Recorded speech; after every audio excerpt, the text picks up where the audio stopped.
صل على النبي على آل الغالي رسول الله خير الأنام وآله يا رب. Sayyidina Abu Hurairah radiallahu ta'ala used to recount that there are three tragedies that took place inside of my life.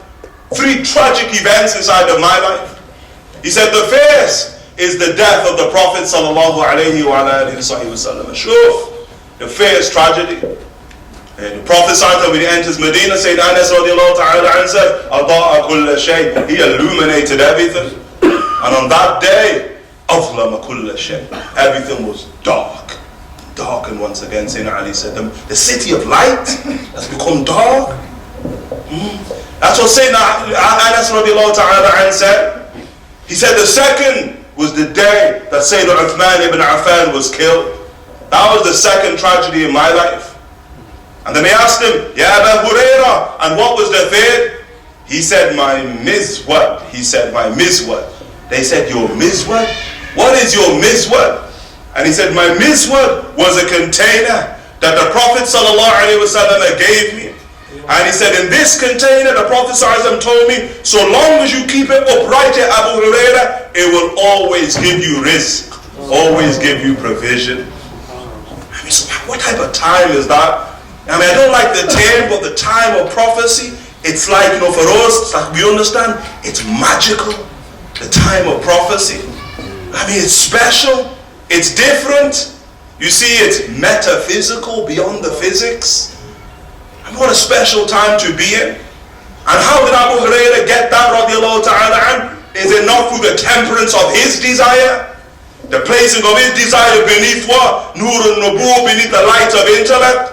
That I used to roll around in the Rawdat al-Sharif, between the house of Aisha and the mimbar of the Rasul sallallahu alayhi wa sallam. A person would come unto me and he would see me rolling around. Abu Hurairah radiallahu anhu would say, and he would place his foot upon my neck. Abu Hurairah would say, "Dhannan biya junun." He thought I had gone mad, lost control of my senses. وَمَا بِيَ جُنُونَ. I ain't gone mad. وَمَا هُوَ إِلَّا جُوعٌ. He said it was only hunger that had placed me in that type of state. What do we know about that? The society of opulence. Sheikh Yahya informed us the society of stuff. Look at the types of books that are coming out. Stuff. The society of waste. Look, read that book. Waste.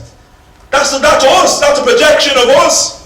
Now the food that we're going to eat, what's going to happen to that food? When we go home tonight, what? When we look at the plates that we eat, what? Society just over gratification of the self. That's not the madrasa sallallahu alayhi wa sallam. That's not his madrasa. We shouldn't, bottom line, yeah, I'm a pig, that's it, khalas.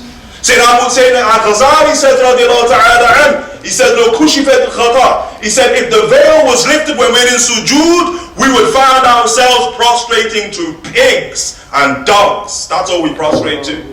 Dogs symbolic of anger, pigs symbolic of the nafs, gone wild.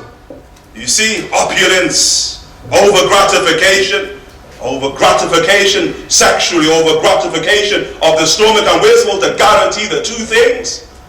And these rijal, this mizwad that Sayyidina Abu Hurairah radiallahu ta'ala an, it's like a reward for being able to place his nafs under check. He had a mizwad that he used to eat from. Anytime he wanted, imagine that?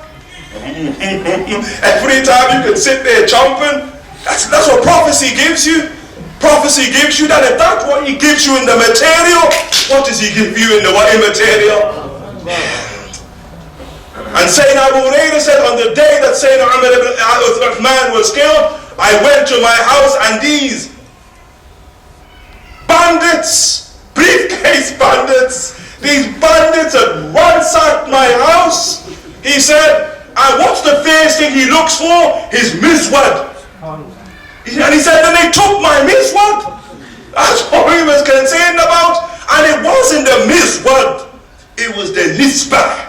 It was the connection that he had to Mustafa sallallahu alayhi wa alihi wa sahbihi wa sallam.